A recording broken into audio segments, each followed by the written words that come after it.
So, good morning to everyone. My name is Jose Espinosa-Carrasco. I work as a bioinformatician in the Comparative Bioinformatics Lab at the CRG, the lab where actually Nextflow was created. I'm also an NF core team member and from yesterday an Nextflow ambassador. And today I will present the NF core proteinfold pipeline, which implements several AI-based methods for the prediction of protein structures. So maybe if you don't know already, you are wondering why it's interesting to get these protein structures. And the thing is that once we have one of these, when we have the protein structure, we can easily infer the function of a protein. And this way, for instance, we can design drugs for targeting the protein or stabilize the protein structure to use them in biotechnological applications and so on and so forth. It turns out that you can obtain a protein structure using experimental methods, but this is very time-consuming, and also you have to spend a lot of money. And that's why it has been a long-standing problem in the computational structural biology, the problem of how, from a sequence of amino acids, obtain a protein structure using, or infer a protein structure using computational methods. And actually, there is even a context, the CAPS competition, that were there, the computational structural scientists gather and they compare their methods, and the one that is the best performing one is the one that wins. And it was actually in the framework of one of these CAPS competitions where AlphaFold 2 shown for the first time that actually based methods for the prediction of structures can outperform all the pre-existing methods and actually achieve almost experimental accuracy. So here I have the schema from the AlphaFold 2 workflow that I will briefly summarize, just highlighting the points that are important for the pipeline. So the workflow takes as input a sequence, and it searches in genetic databases for homologous sequences in order to build a multiple sequence alignment. You have to keep in mind that this is a quite computationally expensive process, since these databases are in the order of terabytes. At the same time, it also searches in structural databases for structured templates in order to populate the so-called pairing matrix, which contains the information of the residues contacts. So once this is obtained, this is then fed into the neural network architecture. It consists of two blocks. The first one, very roughly speaking, just optimizes these two representations. It's the so-called evoformer block. And then the second one actually gets the actual position of all the residues and gets the prediction, the 3D structure of the protein. And this can be done, so actually this is done several times so that the accuracy it's better. So in our lab, we actually use AlphaFold to predict protein structures, and we use these protein structures to show that you can actually improve multiple sequence alignment. So this was published in this paper, and if you have, you want to know more details, maybe you can discuss with Leila or Cedric that are in the audience. And the important point here, the thing that I want to highlight, is that for doing this work, we developed a Nextflow pipeline that actually was scalable, portable, and reproducible, leveraging the Nextflow features, right? And it turns out that this pipeline got some attention from the community, and actually discussing with Harshil, we thought that it was a good idea to make it publicly available as an NF core pipeline. And actually, as you can see here, this pipeline was first released in February 2022. The main work was performed by Athanasios Baltsis, which was a former PhD student in the lab. Also, Leila and Luisa helped in some specific parts of the pipeline, and I took care of the standardization of the pipeline, so to say, I take care of the NF coreization of the pipeline. And you can see in this typical NF core method map that it has two main workflows, the AlphaFold workflow and the CollabFold workflow. And each of them is subdivided in two other sub-workflows that I will explain later on in my following slides.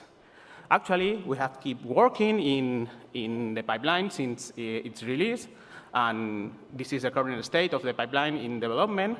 So actually, apart from fixing some bugs and issues reported by the users, the main improvements that we have done to the pipeline is that the databases and the model parameters have been updated to the latest version.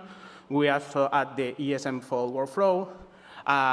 Also, the databases and the model parameters that now are hosted in S3, thanks to the AWS Open Data Sponsorship Program. And finally, this is the theme that it's still work in progress, is that we are trying to run the full data sets in AWS and powered by the Sekera platform. This is still work in progress because in the previous version, we actually have some reduced versions of the databases that we are not really running with the real data that now we have in S3. Okay, so next I will explain the three main workflows. So the first one will be the AlphaFold workflow. So you can choose to run this workflow by using this parameterization. The first thing that the pipeline does when you run this mode is it checks whether you are providing the databases and the parameters in a directory with a given structure, and it checks for the file integrity. If you don't provide these databases, then it will download them.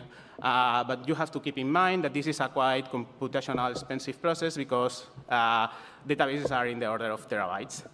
Then now we can choose between two sub-workflows. The default one, which runs the native AlphaFold, the one that you can find in a DeepMind GitHub repository. And the problem of, so to say, the problem of this sub-workflow is that it runs both the MSA building step and the prediction step in the same process. This is not very convenient because of, for instance, if you are running the pipeline in the cloud, you will be running a process that does not need GPUs in a GPU environment. And that's why we decided to split these two processes to split them so that you can choose where environment you want to use. And apart from this, we have other options. So for instance, you can choose between using the reduced databases provided by the AlphaFold team, or also you can use several model parameterizations of the model. Then there is the second workflow, the CollabFold workflow. Actually, this framework was developed by a collaborator of us, Martin Steiniger. He was a former visitor in the lab, and he took part in the main effort of the AlphaFold 2 paper. And the nice thing of CollabFold is that it optimizes the search in the databases using the tooling, the MMSX tooling developed also in the lab of Martin.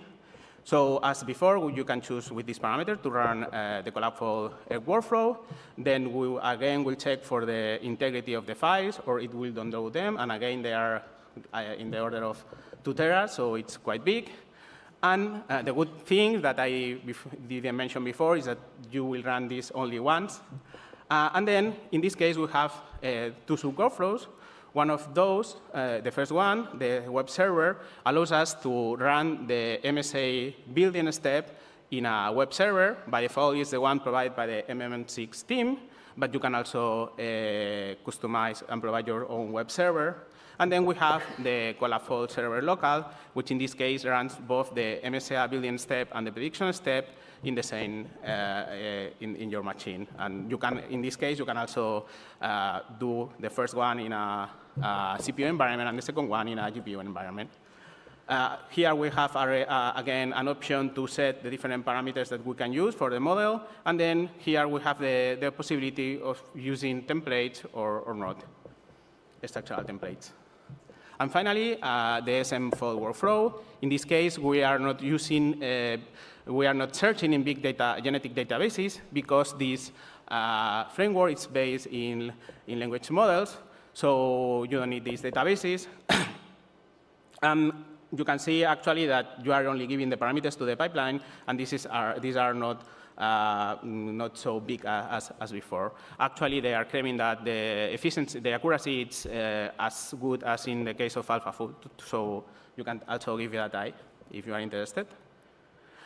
We are preparing a paper that will be submitted once the release of the pipeline is ready.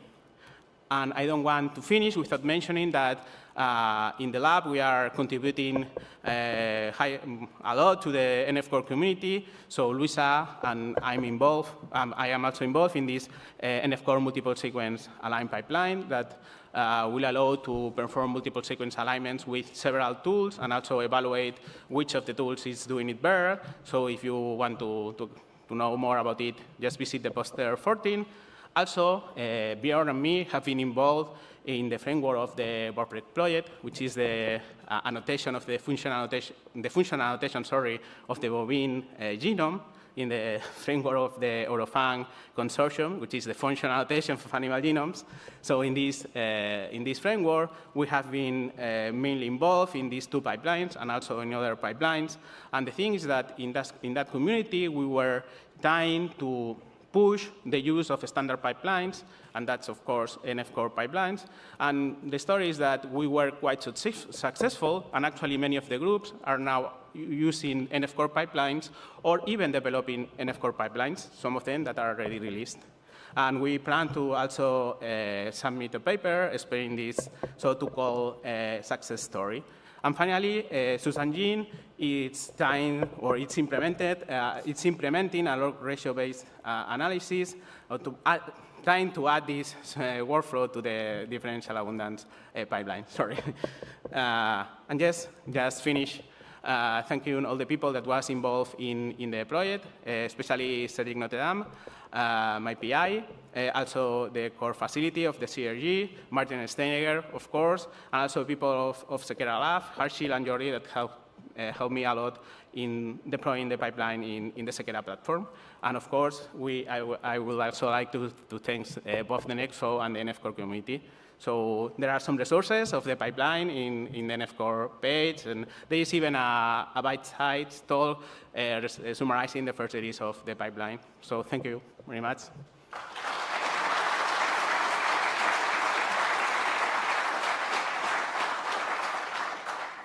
So that was a great talk, Jose. So we have a few questions here. So one of the questions is, GPU seems to come up frequently for these types of workloads. I'm curious on any current finding around CPU only versus with GPU performance for NF-core proteinfold. Have you tested with GPU or only CPU? So you can actually run the pipeline using only CPUs. It will take longer, but it's possible. But you've been using GPU? With CPUs, yeah. Only that it's not so optimal, let's just say. But you haven't had the experience of using it with GPU? Yeah. No, of course. So we are developing it using GPUs, yeah. Okay. So we are developing it. So is the process another question, is the process to the CollabFold web server a standard one? Does it make a call to a URL to wait for a response to the CollabFold web server? I'm not completely sure. I will have to look at up in the details. So we are leveraging the tools provided by them, but I'm not completely sure. Okay, thank you very much.